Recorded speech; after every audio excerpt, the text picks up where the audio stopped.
देखो पहले देखो इतिहास पढ़ने से पहले इतिहास को देख लो। इतिहास किसे कहते हैं? इतिहास क्या है? देखो, बीती हुई घटना जो कालक्रम यानी समय के अनुसार लिखित रूप में जो विवरण दिया जाता है उसी को इतिहास कहते हैं। बीती हुई जितनी भी घटना है समय के अनुसार, काल यानी समय के अनुसार लिखित रूप को इतिहास कहते हैं। इतिहास के जो पितामह है या उसके पिता जनक हेरोडोटस को कहा जाता है। इतिहास के पिता या इतिहास के जनक हेरोडोटस को कहा जाता है। इसमें इस अध्याय में कहीं कहीं कुछ मुख्य बिंदु आएंगे जो हम लोग को समझना जरूरी है। पहला, ईसवी किसे कहते हैं और ईसा पूर्व में क्या अंतर है, ये आता है। ईसवी क्या होता है कि जो हमारे ईसा मसीह जो देवता थे, ये जो ईसा मसीह जो थे, उसके जन्म के बाद के काल का जितना होगा वो ईसवी कहलाएगा। ईसा मसीह के जन्म के बाद का जो भी समय होगा, जो भी वर्ष होगा, उसे ईसवी कहा जाएगा। और ईसा पूर्व अर्थात ईसा मसीह के जन्म के पहले का समय जो काल होगा उसे ईसा पूर्व कहा जाएगा। साथ ईसा मसीह के जन्म के बाद के काल को ईसा पूर्व कहेंगे और ईसा मसीह के जन्म के पहले का समय या काल को ईसा पूर्व कहेंगे। कहीं कहीं शताब्दी दिखाया जाता है कि कहीं शताब्दी होता है, यानी शताब्दी का मतलब हुआ 100 वर्ष। 100 वर्षों के समय को शताब्दी कहा जाता है। जब भी 100 साल पूरा जाता है, समय काल पूरा हो जाता है, तो उस समय काल को शताब्दी कहा जाता है। अब यहाँ पर कहीं ईसवी आएगा, अर्थात ईसा मसीह के जन्म, जो ईसा मसीह जो भगवान है ईसाई धर्म के, उसका बाद का जितना भी समय के बारे में रहेगा वो ईसवी रहेगा। और ईसा पूर्व यानी ईसा मसीह के जन्म के पहले की घटना को ईसा काल कहेंगे। शताब्दी यानी 100 वर्षों के समय को, जब 100 वर्ष पूरा हो जाता है उस समय को शताब्दी कहा जाता है। इस इतिहास पढ़ने से पहले इतिहास का जो काल के अनुसार विभाजन किया गया वो 3 भागों में विभाजित किया गया है। इतिहास को 3 भागों में विभाजित किया गया है। पहला इतिहास प्राग ऐतिहासिक काल कहलाता है। पहला इतिहास प्राग ऐतिहासिक काल कहलाता है, जो शुरू से लेकर के आरंभ से 3000 ईसा पूर्व चलता है। ईसा पूर्व का मतलब क्या हुआ? ईसा मसीह से पहले के काल। उसके बाद आता है आदि ऐतिहासिक काल। इतिहास को 3 भागों में बांटा गया, प्राग ऐतिहासिक काल, आदि ऐतिहासिक काल और ऐतिहासिक काल। आदि ऐतिहासिक काल को 3000 ईसा पूर्व से लेकर के 600 ईसा पूर्व तक रखा गया है। ऐतिहासिक काल, तीसरा काल जो है ऐतिहासिक, जो उसकी 600 ईसा पूर्व से अभी वर्तमान तक चलेगा। ये इतिहास को 3 भागों में बांट करके हम लोग पढ़ते हैं। तो अब प्राग ऐतिहासिक काल क्या होता है उसको देख लो कि प्राग ऐतिहासिक काल किसे कहते हैं। यह वैसा काल है, यह वह काल है जिसका कोई लिखित विवरण स्रोत नहीं मिला हुआ है। यानी इस काल में जो लोग आए वो जो है लिखना नहीं जानते थे, लिखना पढ़ना कुछ नहीं जानते थे, लिखना पढ़ना कुछ नहीं जानते थे। ये काल था खाना बदेश, सिर्फ खाते थे, हकते थे, बस इतना काम था इसका, है ना। जानवरों की तरह ये सब रहते थे, इनका काम था जानवर, मतलब ये कोई लिखना पढ़ना नहीं जानते थे, इसलिए इनका काल जो है सिर्फ जानवरों की तरह बीतता था। खाना बदोश था, सिर्फ खाना था और पूरा जीवन बिताना था ये इस काल में। तो एग्जाम में पूछ सकता है कि किस ऐतिहासिक काल में मनुष्य जो है जानवरों की भांति, पशु के भांति रहता था। तो प्राग ऐतिहासिक काल में मनुष्य जो है, किस काल में लोग पढ़ना लिखना नहीं जानते थे, तो कोई लिखित नहीं मिला, पढ़ना लिखना नहीं जानते थे, प्राग ऐतिहासिक काल में।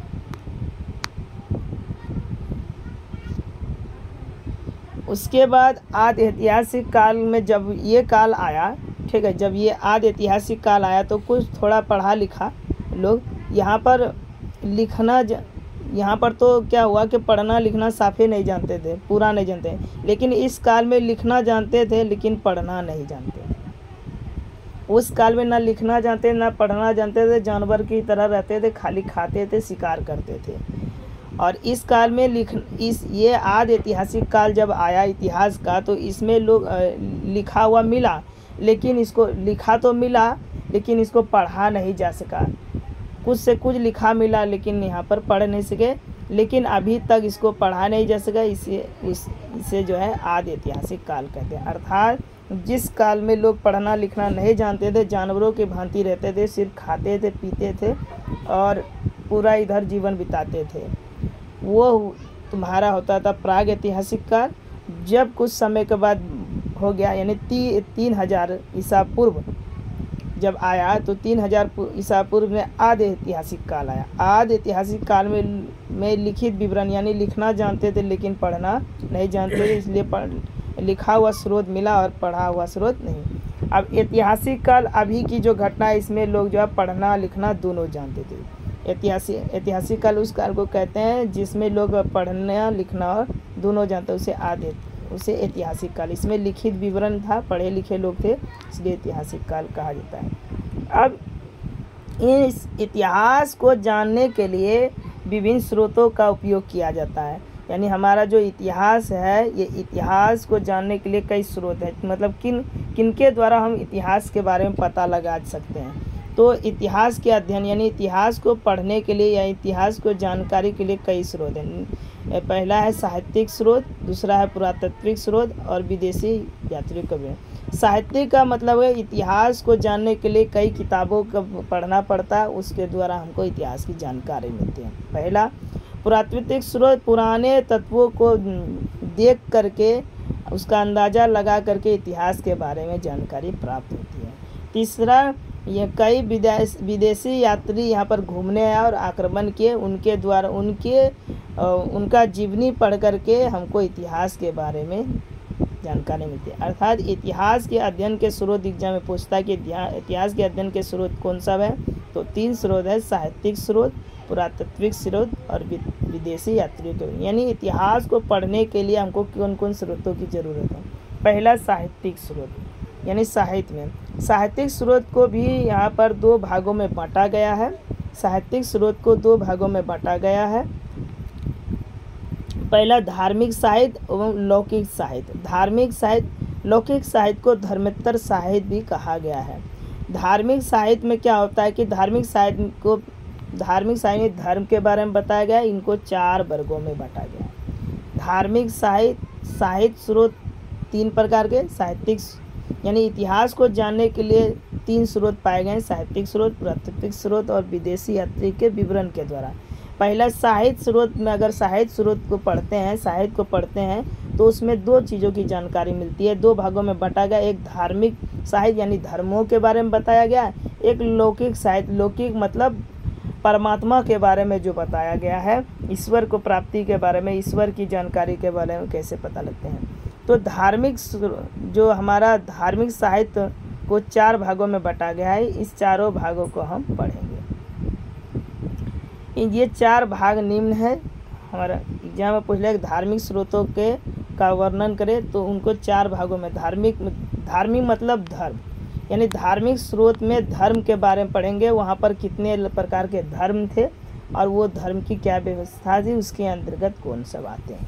पहला आता था ब्राह्मण साहित्य, यानी धार्मिक स्रोत में जो ब्राह्मण लोग होते थे, उनको ब्राह्मण साहित्य पढ़ना पड़ता था, ब्राह्मण के बारे में जानकारी मिलती थी। दूसरा बौद्ध साहित्य, भगवान बुद्ध, अगर बौद्ध साहित्य पढ़ते तो भगवान बुद्ध से रिलेटेड, भगवान बुद्ध से संबंधित जितने भी उनके द्वारा किया गया कार्य था, उनकी जानकारी मिलती है। जैन साहित्य अगर पढ़ोगे तो जैन साहित्य के बारे में, जैन साहित्य के संस्थापक, जैन साहित्य का अवधारणा, जैन साहित्य के द्वारा उपदेश, जैन साहित्य को अपनाने वाले व्यक्ति के बारे में पढ़ेंगे। उसके बाद महाकाव्य आते हैं। महाकाव्य में कई आ जाते हैं। महाकाव्य में तुम्हारा रामायण आ जाता है, महाभारत आ जाता है, अन्य गीता आ जाते हैं, उनके बारे में पढ़ेंगे। तो ये हम धार्मिक साहित्य के बारे में, धर्म के बारे में, 4 प्रकार के धर्म के बारे में, इतिहास के बारे में पढ़ते हैं। अब ये ब्राह्मण साहित्य जो है, ब्राह्मण साहित्य यानी ब्राह्मणों के बारे में पता लगता है कि ब्राह्मण साहित्य क्या होता है। तो ब्राह्मण यानी ब्राह्मण साहित्य का मतलब हो कि ब्राह्मण से ही पता लगता है, यानी ये ब्राह्मणों के बारे में इस साहित्य में पता लगता है। तो ब्राह्मण लोग जो होते थे, ब्राह्मण साहित्य के लोग जो होते थे, वे लोग जो होते 4 प्रकार के वेदों का अध्ययन करते थे। वे लोग जो 4 वेदों का अध्ययन करते थे, 4 वेद उनको निम्न था, है ना, ऋग्वेद, यजुर्वेद, सामवेद और अथर्ववेद। ब्राह्मण साहित्य को अगर हम पढ़ेंगे तो उनके द्वारा 4 वेदों को पढ़ा गया, उसके बारे में जानकारी मिलती है। ब्राह्मण लोग जो ग्रंथ पढ़ते थे, ब्राह्मण पंडित जो लोग ग्रंथ होता था, उन ग्रंथों के बारे में। अरण्यक मतलब होता है जंगलों के बारे में, यानी वहाँ पर जंगलों में जो पंडित लोग रहते थे उनके बारे में। उपनिषद के बारे में पढ़ेंगे, उपनिषदों की संख्या 108 है। वेदांग के बारे में पढ़ेंगे, वेदांगों की संख्या 6 है। और स्मृत साहित्य के बारे में और तथा पुराण के बारे में पढ़ा जाता है। अगर एग्जाम में आ जाए कि ब्राह्मण साहित्य पर संक्षिप्त टिप्पणी लिखे या ब्राह्मण साहित्य से हमें क्या शिक्षा मिलती है या ब्राह्मण साहित्य क्या है, तो ब्राह्मण साहित्य वह साहित्य है जिसमें ब्राह्मणों के बारे में बताया गया है और उनके द्वारा किए गए ग्रहण किए गए शिक्षा के बारे में बताया गया। उनके अंतर्गत में वेदों के बारे में, जो कि वेदों की संख्या 4 थी, उन्होंने ब्राह्मण ग्रंथ के बारे में बताया गया, अरण्यक के बारे में, उपनिषद के बारे में, वेदांग के बारे में, स्मृति साहित्य एवं पुराणों के बारे में ब्राह्मण साहित्य के अंतर्गत आता है। इनसे हमें प्राचीन भारतीय इतिहास के बारे में जानकारी मिलती है। प्राचीन मतलब पुराने इतिहास के बारे में जानकारी। एग्जाम में पूछ लेगा हमें प्राचीन इतिहास के स्रोतों का नाम लिखे, तो प्राचीन इतिहास के कई स्रोत हैं, ये एक ब्राह्मण साहित्य भी स्रोत है, क्योंकि इनके द्वारा हमें प्राचीन पुराने भारतीय इतिहास के बारे में जानकारी मिलती है कि वहाँ के ब्राह्मण उस समय के पुराने इतिहास के अंतर्गत ब्राह्मण का वेशभूषा वो सब क्या करते थे। बौद्ध साहित्य क्या होता था कि बौद्ध साहित्य के अंतर्गत भगवान बुद्ध के बारे में चर्चा किया गया है। भगवान बुद्ध के अंतर्गत जो बौद्ध साहित्य अपनाया गया था उसके अंतर्गत त्रिपिटक जो होते थे, त्रिपिटक के बारे में बताया गया है। और जातक कथा यानी जाति के जो व्यवस्था होती थी, जात कर्म की व्यवस्था होती, उनकी कथाओं के बारे में पता लगेगा। दीप वंश एवं महावंश यानी दीप वंश के जो लोग होते थे उनके बारे में पता लगता था, महावंश के। अब मिलिंद पन्नों एवं अंगुत्तर निकाय आदि आते हैं। तो एग्जाम में पूछ ले अंगुत्तर निकाय किस साहित्य के अंतर्गत आता है, बौद्ध साहित्य के अंतर्गत। जातक कथाएं किस साहित्य के अंतर्गत आता है, बौद्ध साहित्य के अंतर्गत। त्रिपिटक किस साहित्य के अंतर्गत आता है, बौद्ध साहित्य के अंतर्गत। अगर पूछ लेगा वेदांग किस साहित्य के अंतर्गत आता है, तो ब्राह्मण साहित्य के अंतर्गत। अगर पूछ ले ब्राह्मण ग्रंथ किस साहित्य के अंतर्गत आता है, ब्राह्मण साहित्य के अंतर्गत। वेदों की संख्या 4 मानी गई है, लेकिन किस साहित्य में आता है, ब्राह्मण साहित्य के अंतर्गत। ऐसे घुमा करके पूछ सकता है, ठीक है, ये सब आता है। इनसे हमें प्राचीन इतिहास के बारे में विशेष रूप से बुद्ध काल यानी बुद्ध के समय में वहाँ पर चल रही कुरीतियों, समाज में राजनीति और धार्मिक स्थिति के बारे में जानकारी मिलती है। यानी भगवान बुद्ध के बारे में जो भी अगर जानकारी प्राप्त करना है तो बौद्ध साहित्य को हम लोगों को पढ़े। एक प्रकार की ये किताब है, इनके बारे में हम लोगों को जानकारी मिलती है और यह इतिहास का एक देन है।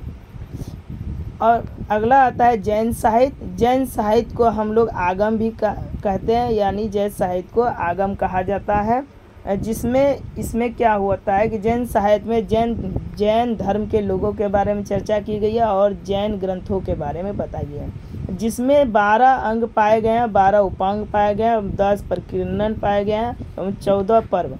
ठीक है, जैन साहित्य में 14 पर्वों के बारे में बताया गया है और अन्य प्रमुख जैन साहित्य में जो प्रशिष्ट पर्व थे, जैन साहित्य में 14 पर्व के बारे में बताया गया और अन्य और भी जो पर्व थे उनके बारे में भी बताया गया है। और भद्रबाहु के बारे में बताया गया, चरित्र के बारे में बताया गया, आवश्यक जो सूत्र होता था उसके बारे में, आचरण के सूत्र के बारे में बताया, हरिवंश पुराण के बारे में, कल्प सूत्र आदि के बारे में बताया। एग्जाम अगर पूछ ले कल्प सूत्र किस साहित्य के अंतर्गत आता है, तो जैन साहित्य के अंतर्गत आता है। चरित्र किस साहित्य के अंतर्गत आता है, जैन साहित्य। तो एग्जाम में पूछ लेंगे जैन साहित्य के अंतर्गत या जैन साहित्य को और क्या कहा जाता है, आगम कहा जाता है। जैन साहित्य के अंतर्गत में कितने अंग थे, 12 अंग थे। कितने उपांग थे, 12 उपांग थे। और 10 प्रकीर्ण और 14 पर्व के बारे में बताया। तो एग्जाम में पूछ लेगा 14 पर्व के बारे में किस साहित्य में बताया गया, जैन साहित्य में बताया गया। महाभारत में अगर पूछ लेगा तो 8 पर्वों के बारे में बताया गया है। कल्पसूत्र ये जैन साहित्य इससे भी हमें प्राचीन इतिहास के बारे में, विशेष महावीर स्वामी के समय, ये महावीर स्वामी के समय एवं उनकी संस्कृति की जानकारी मिलती है। जैन साहित्य में महावीर स्वामी के समय का जानकारी मिलती है। बौद्ध साहित्य में भगवान बुद्ध की जानकारी के बारे में मिलती है। ब्राह्मण साहित्य में ब्राह्मणों के बारे में जानकारी मिलती है। और महाकाव्य के अंतर्गत प्राचीन इतिहास, भारतीय इतिहास में यानी पुराने इतिहास में की जानकारी की भी 2 अन्य प्रमुख ग्रंथ महाकाव्य, जैसे रामायण और महाभारत के बारे में। अगर रामायण और महाभारत पूछ लेगा किस साहित्य के अंतर्गत आते हैं, तो महाकाव्य साहित्य के अंतर्गत आते हैं। इनसे भी हमें तत्युगीन राजनीति, उस समय की राजनीति, उस समय के समाज एवं संस्कृति एवं अर्थव्यवस्था की महत्वपूर्ण जानकारी मिलती है। तो एग्जाम में ये जो पूछ सकता है कि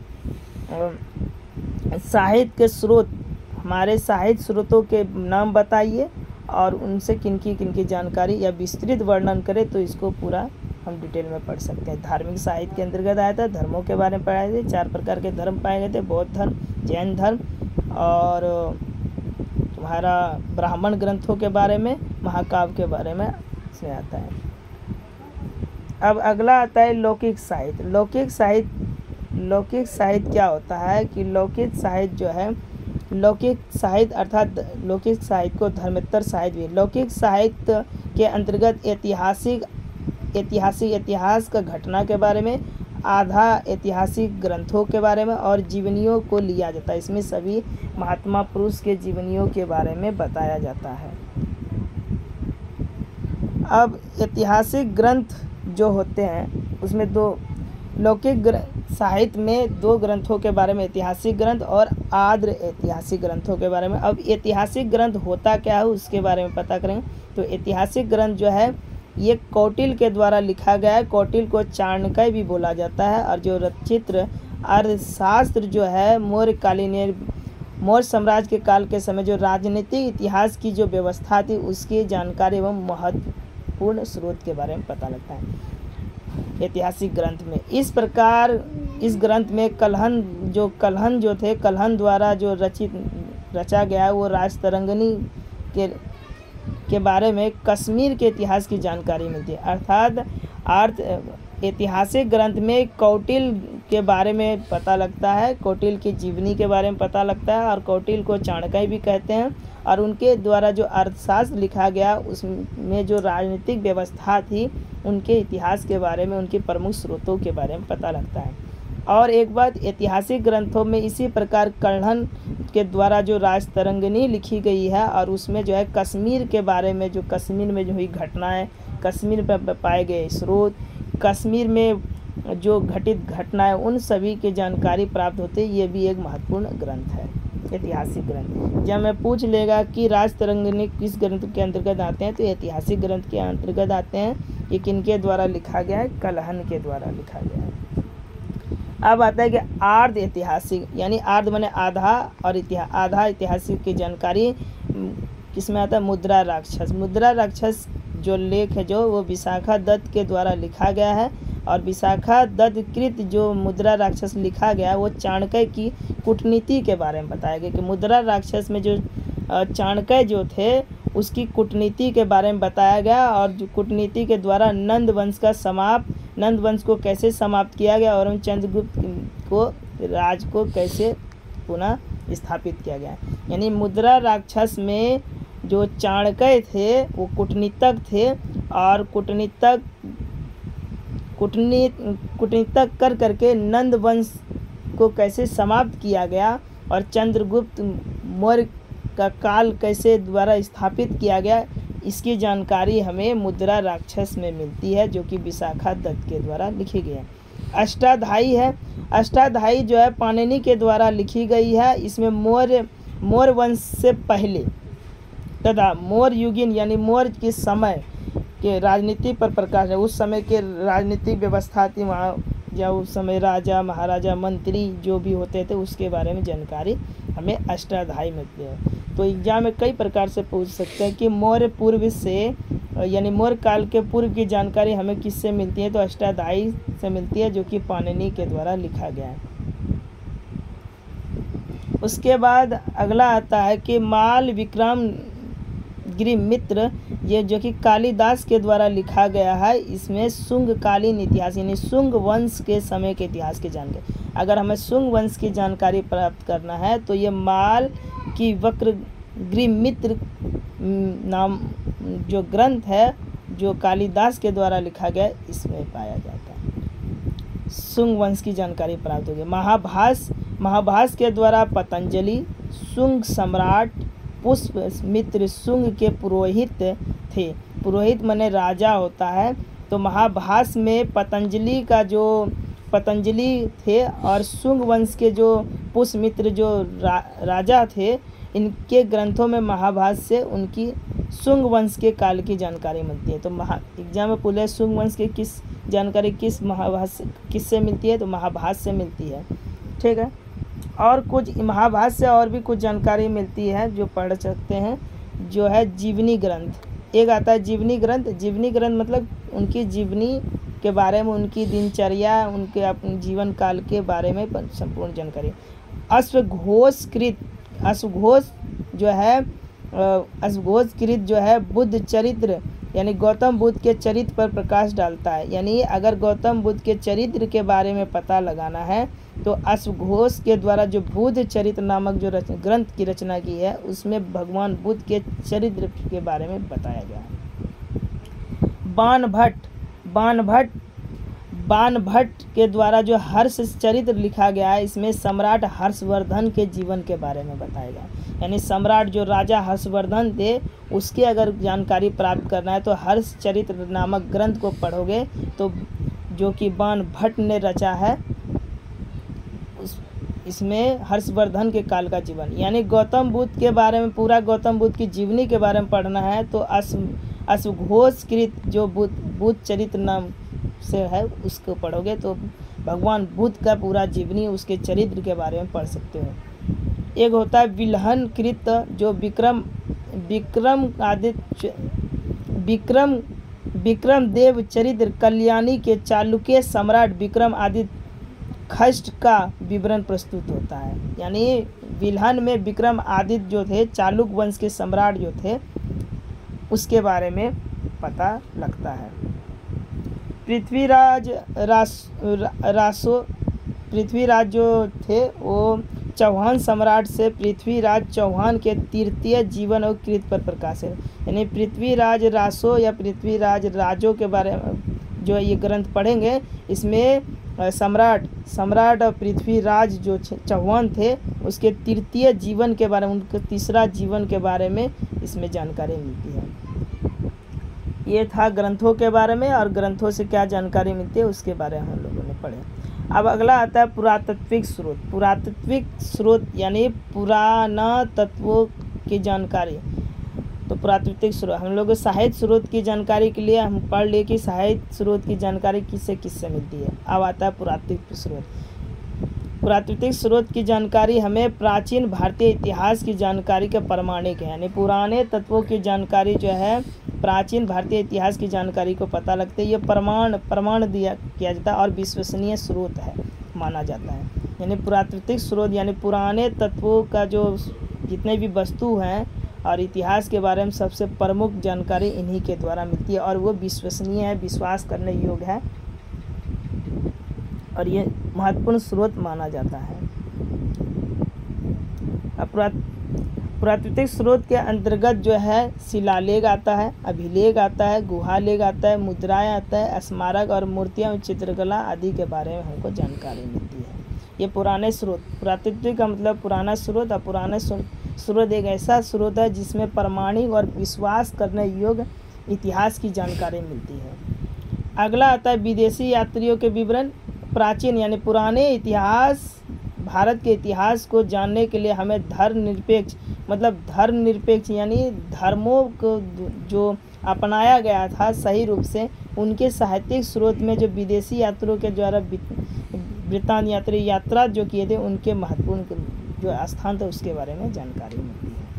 ठीक है, ये था इतिहास के जानकारी प्राप्त करने वाले स्रोत, यानी इतिहास जो प्राचीन इतिहास है, जो हम एंशियंट हिस्ट्री पढ़ रहे हैं, उनकी जानकारी हमको कहाँ कहाँ से प्राप्त होगी। उनके 3 स्रोत थे, साहित्यिक स्रोत, प्राकृतिक स्रोत और विदेशी स्रोत। साहित्यिक स्रोत के बारे में पूरे साहित्य के बारे में, वेदों के बारे में, ब्राह्मणों के पुराणों के बारे में जानकारी मिलती है, और विदेशी यात्रियों के विदेश में आए हुए यात्रियों के बारे में जानकारी मिलती है, और वहाँ उनके द्वारा ठहरे हुए मुख्य स्थानों के बारे में। अब इसमें हम जो पहला पढ़ेंगे हड़प्पा सभ्यता। उस समय जब ये जो सभ्यता आई थी हड़प्पा सभ्यता, यह हड़प्पा सभ्यता में सबसे पहले, अब ये हड़प्पा सभ्यता सबसे पहली सभ्यता थी, और हड़प्पा सभ्यता में सबसे पहले हड़प्पा नामक स्थान का खोज हुआ था। तो ये हड़प्पा सभ्यता की खोज सबसे पहले कहाँ हुई थी? हड़प्पा नामक स्थान पर हुई थी। इसी के नाम पर इस सभ्यता का नाम हड़प्पा सभ्यता पड़ा। एग्जाम में पूछ लग सकता है कि हड़प्पा सभ्यता का नाम हड़प्पा सभ्यता क्यों पड़ा? हड़प्पा सभ्यता का नाम हड़प्पा सभ्यता इसलिए पड़ा क्योंकि यह सबसे पहले हड़प्पा सभ्यता में खोजा गया था। हड़प्पा सभ्यता को सिंधु घाटी क्षेत्र में फैला हुआ था। यह हड़प्पा सभ्यता पूरे सिंधु घाटी यानी पूरे सिंधु नदी तक फैला हुआ था, इसलिए हड़प्पा सभ्यता को सिंधु घाटी सभ्यता भी कहा जाता है। हड़प्पा सभ्यता को हड़प्पा सभ्यता इसलिए कहा जाता है क्योंकि हड़प्पा सभ्यता को हड़प्पा नामक स्थान में पहली बार खोजा गया था, इसलिए इस सभ्यता को हड़प्पा सभ्यता कहते हैं। और यह सभ्यता पूरे सिंधु नदी के चारों तरफ फैली हुई थी, इसलिए इस सभ्यता को सिंधु घाटी सभ्यता कहा जाता है। और हड़प्पा सभ्यता एक प्रकार की नगरीय सभ्यता थी। ये नगर की तरह थी, गांवों की तरह नहीं थी। और हड़प्पा सभ्यता जो थी, इस समय का सभ्यता ये कांस्य युग पर आता है, क्योंकि इस सभ्यता में कांसा पाया गया था, इसलिए इसे कांस्य युग कहा जाता है। कांसा, तांबा और कांसा जो होता है तांबा और पीतल का मिश्रण होता है। तांबा और पीतल, इसलिए यहाँ पर तांबा और पीतल पाया गया था, इसलिए इसे कांस्य युग कहा जाता है। तो कांस्य युग क्यों कहा जाता है? हड़प्पा सभ्यता में कांस्य युग इसलिए कहा जाता है क्योंकि यहाँ कांसा पाया गया था, ठीक है, इसलिए इस सभ्यता को कांस्य युग कहा जाता है। हड़प्पा सभ्यता का काल, हड़प्पा सभ्यता का समय कब से कब था कि हड़प्पा सभ्यता का समय 2600 से लेकर के 1900 ईसा पूर्व के बीच निर्धारित किया जाता है। तो एग्जाम में पूछ लेगा कि हड़प्पा सभ्यता का काल किसे कहते हैं, तो 2600 ईसा पूर्व से 1900 ईसा पूर्व के काल को हड़प्पा सभ्यता काल कहा जाता है। हड़प्पा सभ्यता काल किसे कहते हैं? 2600 ईसा पूर्व से 1900 ईसा पूर्व के बीच के काल को हड़प्पा सभ्यता काल कहा जाता है। अगला क्वेश्चन आ सकता है कि आरंभिक हड़प्पा किसे कहते हैं या आरंभिक हड़प्पा सभ्यता किसे कहा जाता है? तो हड़प्पा सभ्यता से पहले के काल को आरंभिक हड़प्पा सभ्यता कहा जाता है। उसके बाद परवर्ती, पर माने होता है दूसरा, यानी पर माने आगे का काल, यानी परवर्ती का मतलब हड़प्पा सभ्यता के बाद के काल को परवर्ती हड़प्पा सभ्यता कहा जाता है। ये एनसीईआरटी वाला टोटल है, ये वो वाला नहीं है, एसपीवीडी नहीं है, उसी का बनाया हुआ है। और यानी हम जान गए कि हड़प्पा सभ्यता क्या है। हड़प्पा सभ्यता एक नगरीय सभ्यता है और यह हड़प्पा नामक स्थान पर सबसे पहले खोदा गया था, इसलिए इस सभ्यता को हड़प्पा सभ्यता कहा गया। यह सभ्यता पूरे सिंधु नदी घाटी के तक फैला हुआ था, इसलिए इस सभ्यता को सिंधु घाटी सभ्यता कहा गया। और इस सभ्यता को कांस्य युगीय सभ्यता कहा जाता है, क्योंकि यहाँ पर कांसा की नाम का मतलब कांसा से निर्मित कई वस्तुएं पाई गई थी, इसलिए इसे कांस्य सभ्यता या कांस्य युगीय सभ्यता कहा जाता है।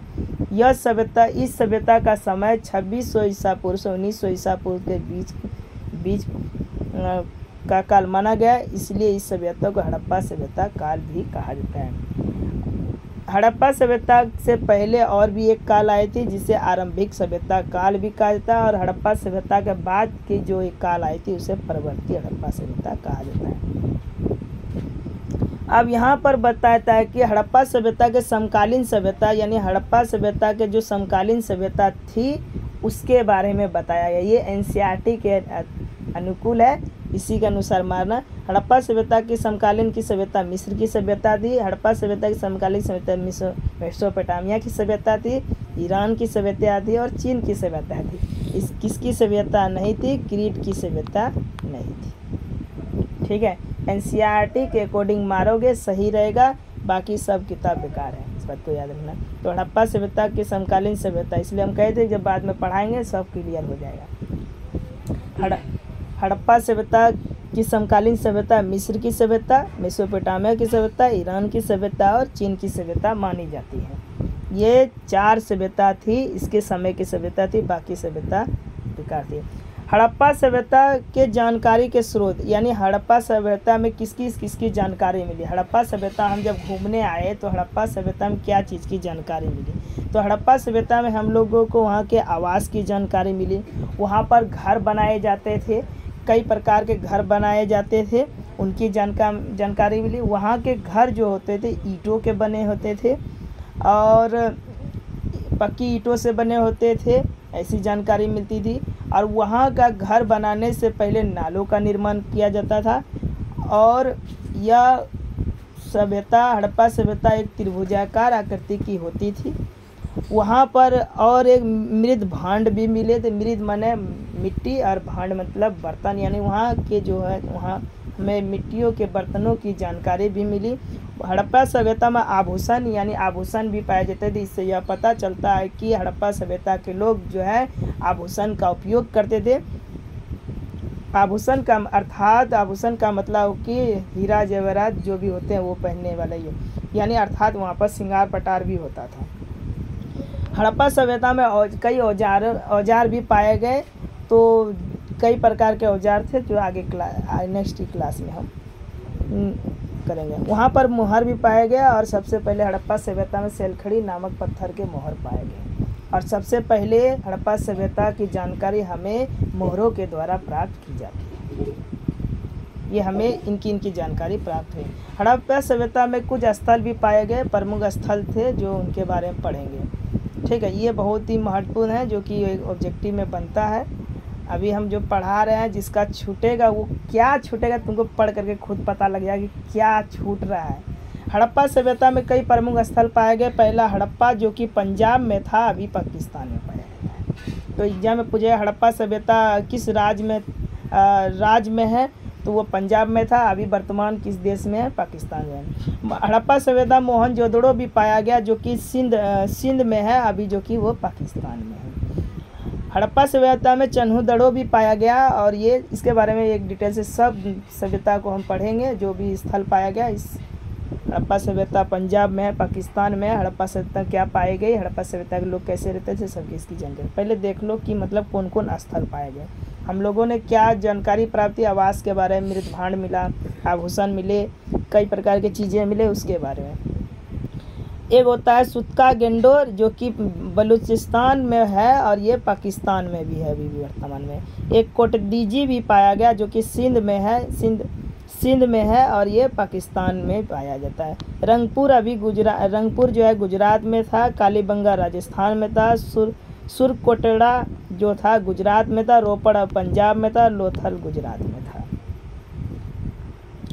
धौलावीरा भी पाया गया, यह स्थल गुजरात में है। राखीगढ़ी भी पाया गया हरियाणा में, बनवाली पाया गया हरियाणा में। हड़प्पा में और भी कुछ पाए गए। तो हड़प्पा में जो है हड़प्पा और मोहन हड़प्पा सभ्यता के 2 प्रमुख नगर था। मोहन अर्थात मोहनजोदड़ो। हड़प्पा सभ्यता में सबसे प्रमुख 2 ही नगर थे, कई नगर पाए गए, मुख्य रूप से वहाँ पर जो है हड़प्पा और मोहनजोदड़ो मुख्य रूप से ज़्यादा महत्वपूर्ण युग थे। ये सब पाए भी गए कुछ जगह पर। सबसे ज़्यादा इनकी जानकारी हड़प्पा सभ्यता और मोहनजोदड़ो के बारे में पढ़ेंगे। हड़प्पा और मोहनजोदड़ो को हड़प्पा सभ्यता की जुड़वा राजधानी भी कहा जाता है। ठीक है, अब हड़प्पा सभ्यता इन स्थलों की जानकारी से पहले हम थोड़ा सा पुरातत्व की जानकारी पढ़ना बहुत ही ज़रूरी है।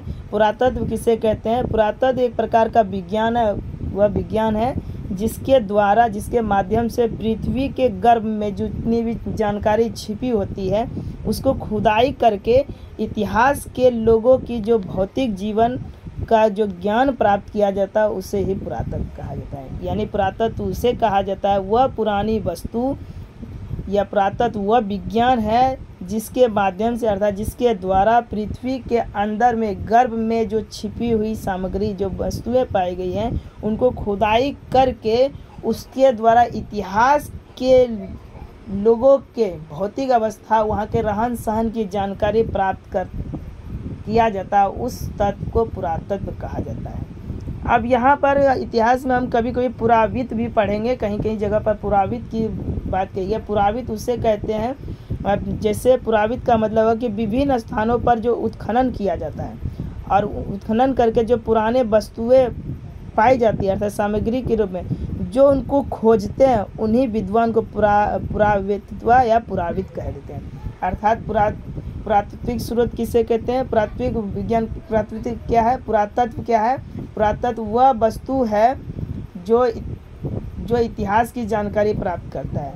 वह एक विज्ञान है जो धरती के गर्भ से सामग्री को निकाल करके वहाँ के इतिहास वहाँ के रहने वाले लोगों की जानकारी प्राप्त होती है, उसे पुरातत्व कहते हैं। और उनकी जानकारी जो प्राप्त करता है उसे पुरावित या पुरातत्ववेत्ता कहते हैं। अब वहाँ पर अभिलेख भी पाया गया, अभिलेख के भी जानकारी करते हैं। अभिलेख एक प्रकार का पत्थर या धातु से बना एक लेख होता है और जो अभिलेख कहलाता है।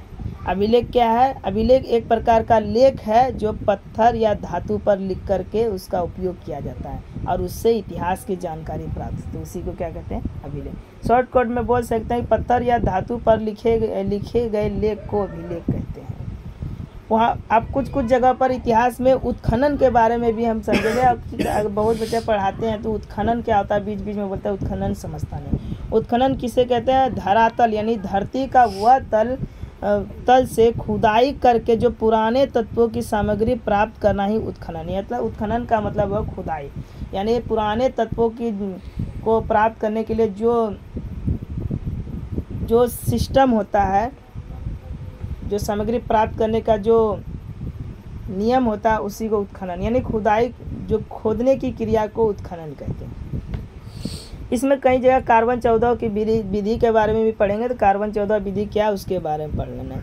जब कार्बन 14 विधि क्या था कि वो तिथि को निर्धारण यानी समय को निर्धारित करने के लिए यह एक वैज्ञानिक विधि है।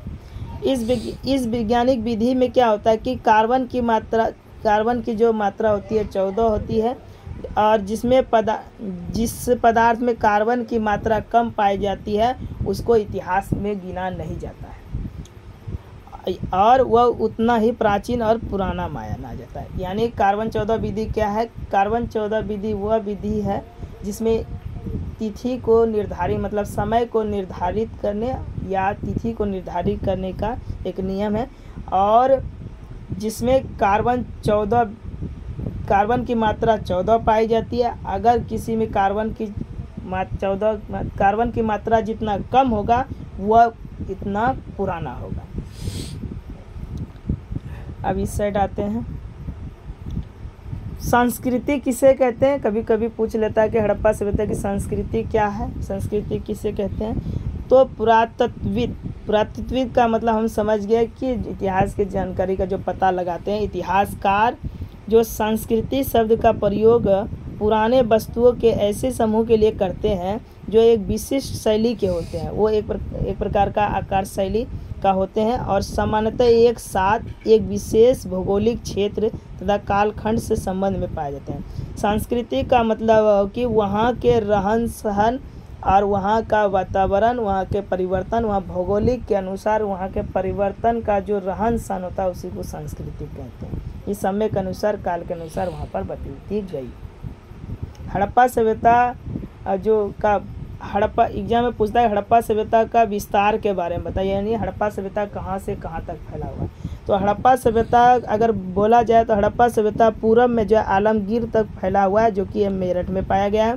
पश्चिम की ओर ऐसे नक्शा करके अगर पढ़ेंगे तो पूरब किधर गया, तो पूरब में ये साइड में आलमगीर है हड़प्पा सभ्यता में, और ये एक प्रकार का त्रिभुजाकार है। तो पश्चिम की तरफ जो होता है ये कम भाग है, ठीक है। पश्चिम की तरफ कम जाकि इधर पूरब की तरफ ज़्यादा होता है। पूरब किधर है, पश्चिम किधर हो, इधर है। पश्चिम की तरफ ज़्यादा होता है, इसका क्षेत्र त्रिभुजाकार क्षेत्र है, लेकिन पश्चिम की तरफ ज़्यादा हिस्सा भागा होता है और पूरब की तरफ कम होता है। तो हड़प्पा सभ्यता के विस्तार के बारे में अगर पूछेगा तो लिखना कि पूरब में आलमगीर पाया जाता है, वो जो कि मेरठ में है। पश्चिम में सुतका गेंडोर पाया जाता है जो कि बलूचिस्तान में। उत्तर में मांडा जिला जो कि जम्मू कश्मीर में पड़ता है, और दक्षिण में दैमाबाद जो कि महाराष्ट्र में पड़ता है। आज ये सब पढ़ कर गया उसे कौन, सरफास। ठीक है, थोड़ा हड़प्पा के बारे में और थोड़ा सा जानकारी प्राप्त कर लेते हैं। हड़प्पा जान गए कि हड़प्पा सबसे पहला खोजा गया था, और जान तो गए, अब उसके बारे में जानेंगे कि किसने खोजा था। हड़प्पा सभ्यता का सबसे पहले खोजा जाने वाला स्थल हड़प्पा था। हड़प्पा सभ्यता का सबसे पहले खोजा जाने वाला स्थल जगह जो था हड़प्पा था, और हड़प्पा पाकिस्तान के पंजाब के मांडगोमरी जिला में स्थित है। हड़प्पा जो है पाकिस्तान के पंजाब में मांडगोमरी जिला में स्थित है। हड़प्पा का खोज 1921 में दयाराम साहनी ने की थी। हड़प्पा सभ्यता जो है रावी नदी के तट पर है। हड़प्पा से क्या क्या मिला? हड़प्पा से तांबे की इक्का की गाड़ी मिली। तांबा का जो गाड़ी बनाया गया था, इक्का गाड़ी, जो बैलगाड़ी अर्थात बैलगाड़ी पाई गई। उर्वरता की देवी पाई गई। हड़प्पा सभ्यता में उर्वरता की देवी, यानी उर्वरता की देवी का मतलब हो कि उपजाने की, जो वहाँ के जो लोग कुछ नहीं उपजाता था तो उसकी देवी की पूजा करते थे, उपजाता था। हड़प्पा में कांस्य दर्पण का, कांसा का एक दर्पण मतलब आईना पाया गया। मछुआरे का चित्र पाया गया। गरुड़ की मूर्ति पाई गई। हड़प्पा सभ्यता में अवलोकितेश की मूर्ति साक्ष्य के रूप में मिला। तो एग्जाम में पूछ सकता है, ये बहुत ही महत्वपूर्ण पॉइंट है। हड़प्पा किस नदी पर है? रावी नदी पर। हड़प्पा सभ्यता की खोज 1921 में दयाराम साहनी। हड़प्पा सभ्यता कहाँ पर है? पाकिस्तान के पंजाब राज्य में मांडगोमरी जिला में स्थित है, और वहाँ पर पाए गए सूरज। एग्जाम में पूछ सकते हैं, तांबे की इक्का का गाड़ी कहाँ मिला था? हड़प्पा में। उर्वरता की देवी कहाँ मिलता? हड़प्पा में। कांस की दर्पण कहाँ मिली थी? हड़प्पा में। मछुआरे का चित्र कहाँ मिला था? कांस का दर्पण है, यानी आईना है, कांसे की मूर्ति नहीं है, इस बात को याद रखना। मछुआरे का चित्र यानी मछली मारते हुए तस्वीर का चित्र मिला था, हड़प्पा मिला था। गरुड़ की मूर्ति मिली थी, हड़प्पा में मिली थी। अवलोकितेश की मूर्ति साक्ष्य के रूप में भी यहाँ मिलती है। अब एक एक जितने स्थल थे हम सब स्थलों को पढ़ेंगे। घर जाएगा कि और पढ़ेगा? पढ़ी लो। हेलो टाइम क्या कहते हैं? मोहनजोदड़ो के बारे में। मोहनजोदड़ो जो है सिंधी भाषा का शब्द है। एग्जाम में पूछ लिया मोहनजोदड़ो किस भाषा का शब्द है? सिंधी भाषा का शब्द है। मोहनजोदड़ो का क्या अर्थ होता है? मोहनजोदड़ो का मृत्यु का टीला होता है। मोहनजोदड़ो पाकिस्तान के सिंध नदी यानी सिंधु नदी के प्रांत, यानी प्रांत मतलब जिला, लरकाना जिला में स्थित है। यानी मोहनजोदड़ो सिंधी भाषा का शब्द है। मोहनजोदड़ो का अर्थ मृतकों का टीला होता है। मोहनजोदड़ो पाकिस्तान के सिंध नदी के प्रांत यानी लरकाना जिला में स्थित है। मोहनजोदड़ो को सिंध नदी के किनारे स्थित है। मोहनजोदड़ो किस नदी के किनारे? सिंध या सिंधु नदी? हाँ, सिंधु नदी के किनारे स्थित है। और मोहनजोदड़ो की खोज 1922 में राखलदास बनर्जी ने किया था। कभी कभी इसका नाम RD बनर्जी आ जाता है शॉर्टकट में, इसको याद रखना। मोहनजोदड़ो से कई चीज़ प्राप्त हुए थे, एग्जाम में पूछ सकता है, बहुत ही इंपॉर्टेंट है। मोहनजोदड़ो में अन्नागार पाया गया था, अन्न रखने की जगह पाया गया था। मोहनजोदड़ो में सिंधु सभ्यता या सिंधव सभ्यता की सबसे बड़ी इमारत या सबसे बड़ा जगह कौन सी जगह है? मोहनजोदड़ो है। मोहनजोदड़ो से बृहद यानी बड़ा रूप में स्नानागार पाया गया था। स्नानागार एग्जाम में पूछा, स्नानागार किस कहाँ पाया गया था? मोहनजोदड़ो में पाया गया था। और यहाँ पर स्मारक थे। स्मारक मतलब यहाँ पर आदमी को जलाने वाला और जला करके या दफना करके, जलाया भी जाता था, दफनाया जाता था, दफनाने वाला स्मारक भी पाया, जिसके मध्य स्थित स्नान कुंड था और वहाँ पर स्नान कुंड भी पाया गया। मोहनजोदड़ो में जो स्नानघर पाया गया था, इस प्रकार का स्नानघर पाया गया था। और इस स्नानघर में जो कई दफनाने वाला स्मारक पाया गया था और जिसके मध्य में स्नान करने वाला जगह था। ये हुआ बीच वाला बाग और बगल बगल में जो ये इतना चौकट होता था वहाँ पर स्मारक बनाया हुआ था। और ये जो था बीच में स्नान करने का कुंड बनाया हुआ था, जो कि 1.88 मीटर लंबा था, 7.01 मीटर चौड़ा था और 2.43 मीटर गहरा था। मोहनजोदड़ो से प्राप्त एक सील मतलब पत्थर पर 3 मुख वाले देवता भी पाए गए, जिसे पशुपतिनाथ कहा जाता है। मोहनजोदड़ो में वहाँ पर जो पत्थर पर बनाया हुआ 3 मुख वाला देवता पाया गया था, जिसे उस देवता का नाम पशुपति कहा गया और पशुपति मूर्ति मिली। उनके चारों ओर हाथी, गेंडा और चीता भैंसा था। जो मूर्ति पाया गया था, 4 मुख वाला जो मूर्ति पाया गया था, तो चारों मुख अलग अलग थे। हाथी का मुख था, गेंडा का मुख था, चीता का मुख था और भैंसा का मुख विराजमान था। मोहनजोदड़ो में नर्तकी भी पाई गई, जो कि कांसे की मूर्ति थी। कांसे की नचनिया मोहनजोदड़ो में पाया गया। मोहनजोदड़ो में शवों को जलाने की प्रथा थी। एग्जाम में पूछ लेगा कि कहाँ पर शवों को जलाने की प्रथा थी? मोहनजोदड़ो में। हड़प्पा सभ्यता में दफनाने की प्रथा थी। बहुत लंबा टॉपिक है, ख़त्म थोड़ी होने वाला है। अब आया कालीबंगा, जिसको कालीबंगन कहा जाता है। कालीबंगन की खुदाई 1953 में बीबी लाल एवं बीके थापर के द्वारा किया गया था। यह स्थल अभी राजस्थान के हनुमानगढ़ जिले में घग्गर नदी के तट पर बसा हुआ है। जहाँ मैं पूछ लिया कालीबंगा कहाँ है? राजस्थान में है। किस जिले में? हनुमानगढ़ जिले में। किस नदी के किनारे? घग्गर नदी के किनारे बसा हुआ है। कालीबंगा का अर्थ क्या होता है? काले रंग की चूड़ियाँ। कालीबंगा का अर्थ पूछ लिया क्या होता है? काले रंग की चूड़ियाँ। कालीबंगन एकमात्र हड़प्पा समय का ऐसा स्थल है जिसका निचला शहर सामान्य लोगों के रहने वाला है। यानी कालीबंगा एक ऐसा शहर था जिसमें जो निचला भाग जो था वहाँ पर सामान्य लोग रहते थे और यह स्थल जो था किला से पूरा घिरा हुआ होता था। कालीबंगा से जो पूर्व जो था वह हड़प्पा स्तरों के खेत जोते जाने के और अग्नि पूजा की प्रथा का प्रमाण मिला। एग्जाम में पूछ लेगा कि जोते हुए खेत का प्रमाण कहाँ मिला? कालीबंगन में मिला। अग्नि पूजा की प्रथा कहाँ मिला? कालीबंगा में। कालीबंगा से जोते हुए खेल लिख दिया हुआ है ना, खेत और नक्काशीदार ईंटों के प्रयोग का भी मिला। यहाँ से अग्निकुंड भी प्राप्त हुए। कालीबंगा से सैंधव काली घोड़े के अस्थि पंजर भी मिले।